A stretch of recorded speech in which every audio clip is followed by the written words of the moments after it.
Olá, boa tarde. Você está agora com as notícias do Gazeta News. Defesa Civil vistoria imóveis no Jardim Ibirapuera, zona sul da capital. Ontem, mais de 200 casas foram interditadas por risco de desabamento. Os moradores de um terreno do Jardim Ibirapuera estão tendo que abandonar suas casas às pressas. Rachaduras e paredes trincadas mostram que os imóveis podem vir abaixo a qualquer momento. Segundo a Prefeitura, o problema no Jardim Ibirapuera começou na última sexta-feira, por causa de uma grande movimentação do solo. A desocupação, como medida preventiva, começou na quarta-feira e a Prefeitura ainda deve fechar o número definitivo de imóveis que estão em risco. De acordo com o subprefeito de Boimirim, algumas casas estão se movimentando no solo e o risco é de que elas deslizem em um efeito dominó. O solo está encharcado, as trincas estão... Existe um desequilíbrio, né, no local. Então nós estamos preocupados com um possível escorregamento, com chuva, inclusive que essas casas venham para baixo, né? Então ainda é cedo para verificar se pode voltar para lá, se não pode, tem que desmanchar o que tem que fazer.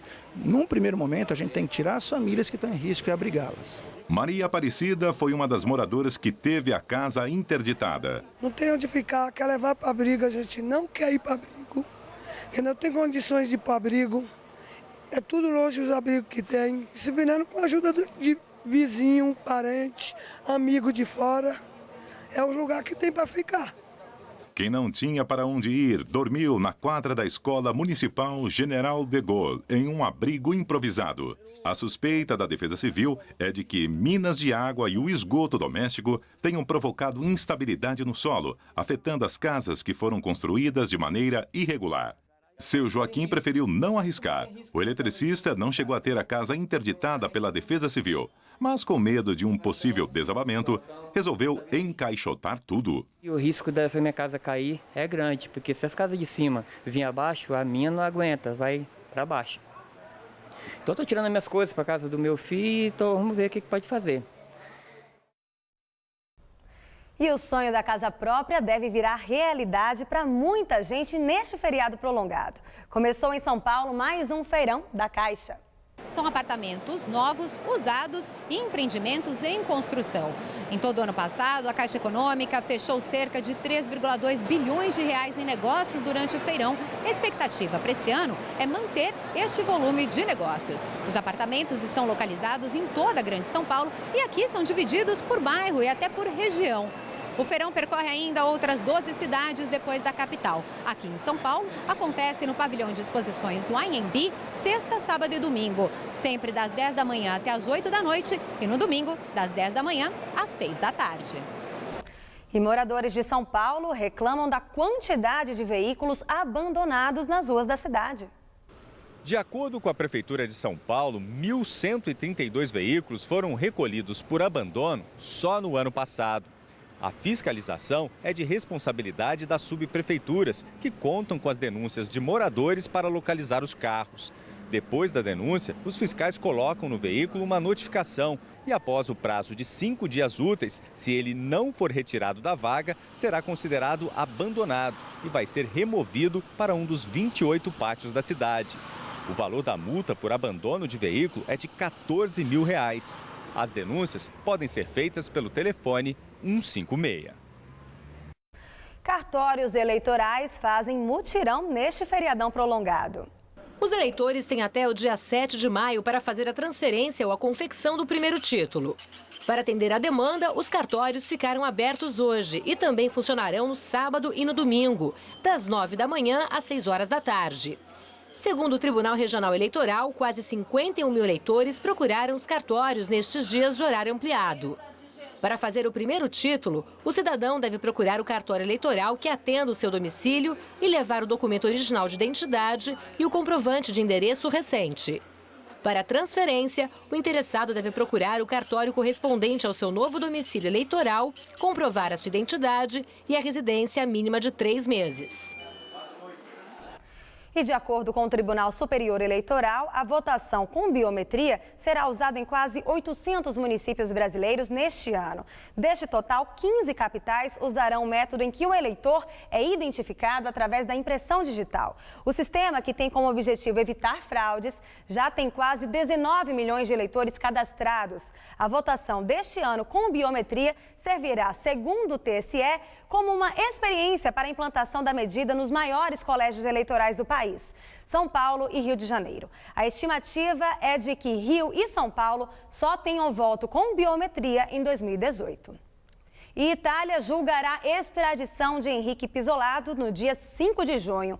A informação é da Procuradoria-Geral da República.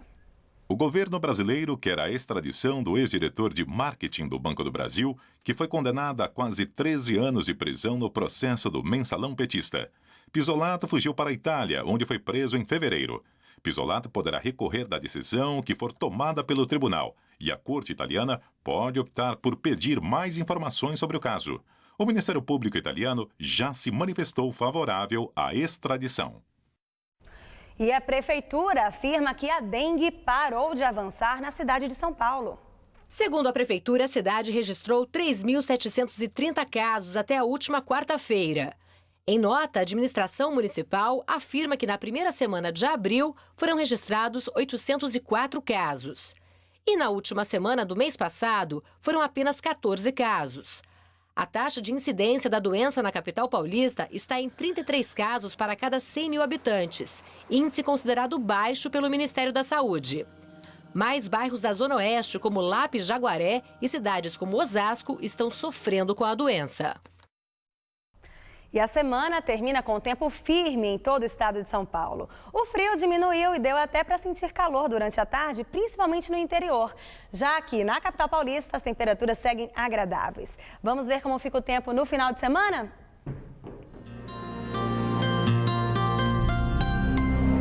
É outono, mas o sábado terá cara de verão no interior do estado. Já aqui na capital, as temperaturas ficam agradáveis. O tempo seco ainda toma conta de todas as regiões paulistas. No interior, o sol predomina e faz calor durante a tarde. Na região de Ribeirão Preto, a máxima bate na casa dos 30 graus amanhã. Já no litoral e também aqui na capital, o sábado começa com muitas nuvens, mas no decorrer do dia a nebulosidade diminui, o sol aparece com força e não chove. A máxima não passa dos 25 graus em Caraguatatuba e também em Santos. E aqui na Grande São Paulo também não esquenta muito por causa da nebulosidade. Amanhã, mínima de 16 e máxima de 25 graus aqui na capital. No domingo, esquenta mais, máxima na casa dos 28. E a semana começa com sol entre nuvens e máxima prevista de 27 graus. Vamos a um rápido intervalo e voltamos já. Uma exposição em São Paulo propõe uma discussão sobre as diferentes cores dos brasileiros. Uma reflexão sobre os conceitos estabelecidos para definir os tons de pele de um povo tão miscigenado quanto o nosso.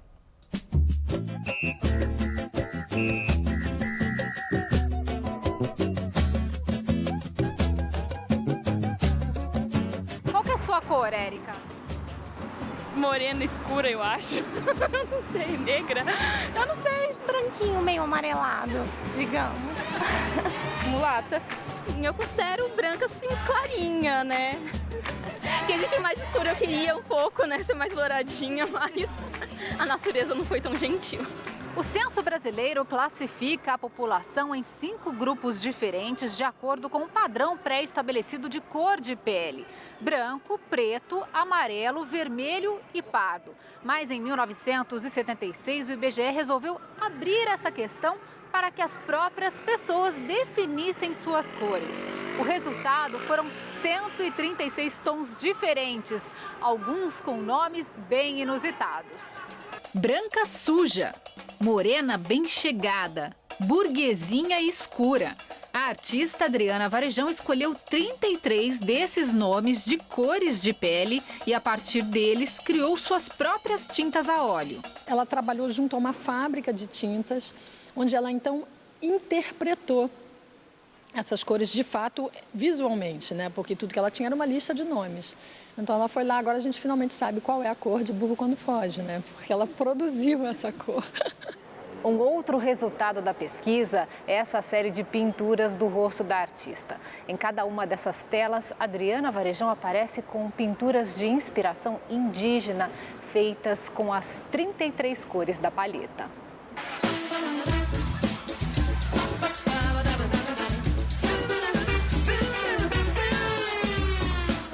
Ela se apropriou das padronagens e selecionou cada uma dessas cores sobre o retrato. Então você tem um retrato da Adriana com uma cor agalegada ou com a cor morena bem chegada, assim, tatuada sobre o próprio rosto dela. Um exercício que o visitante da exposição costuma fazer é observar os nomes e tentar se encaixar nas cores criadas pela artista.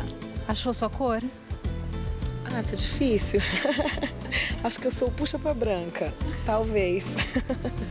Tá um tempo sem tomar sol. Tá um tempo sem tomar sol, mas muito interessante, muito legal mesmo.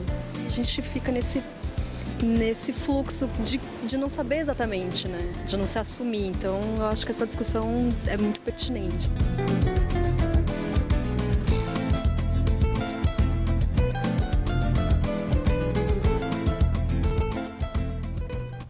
A exposição Polvo pode ser vista até o dia 17 de maio na Galeria Fortes Vilaça. Copa 2014. Muitos brasileiros vão fazer do Mundial uma fonte de renda e estão investindo na confecção de produtos temáticos. É o caso de Jarbas Carlini, que faz réplicas da Taça do Mundo. A Taça da Copa do Mundo, o objeto de desejo dos 32 países que participarão da competição. Apenas o capitão de uma das seleções poderá levantá-la. Uma honra reservada para poucos. Mas para o mecânico Jarbas Carlini, ter uma taça nas mãos é algo comum. Aí na Copa de 94, lá nos Estados Unidos, no Rose Bowl, ele dá a volta por cima, ele ergue a taça com muita emoção e aquilo bateu forte no meu coração. Eu falei, pô, tem que ter uma taça dessa, eu vou fazer uma taça dessa e consegui realizar. Demorou uns 3 meses para fazer a primeira, porque é no detalhe assim, mas ficou muito bacana. Carlini reformou uma sala nos fundos de sua casa para ter espaço para confeccionar as réplicas. O mecânico de 46 anos diz que, atualmente, com a proximidade da Copa no Brasil, ele faz cerca de 50 troféus por semana. Eu acredito que nós vamos chegar a umas 2.000, 3.000 taças assim, para o povo brasileiro, para o Mundial. Quem for apaixonado por futebol vai ter a taça. Carlini diz que acredita que o Brasil vai conquistar o hexacampeonato nesta Copa. E se depender da sorte dele, isso tem tudo para acontecer. Eu uma vez fui num hotel onde estava a seleção, tentei a sorte de encontrar com um grande jogador da seleção. E logo quem passa na minha frente, ali, o pensamento positivo, o Neymar. Quando ele viu a taça, ele dando entrevista assim, ele ficava olhando assim, ó, será que esse cara vai me presentear com essa taça? E eu não, eu fui lá, eu falei pra ele, pô, eu te dou outra outro dia, mas essa daqui, cara, você vai autografar pra mim. Aí ele autografou, eu trouxe pra casa, eu guardo como uma relíquia aqui em casa. E o Gazeta News de hoje termina aqui. Novas notícias logo mais às 7 da noite no Jornal da Gazeta e no Jornal da Gazeta, edição das 10. Fique agora com o Gazeta Esportiva.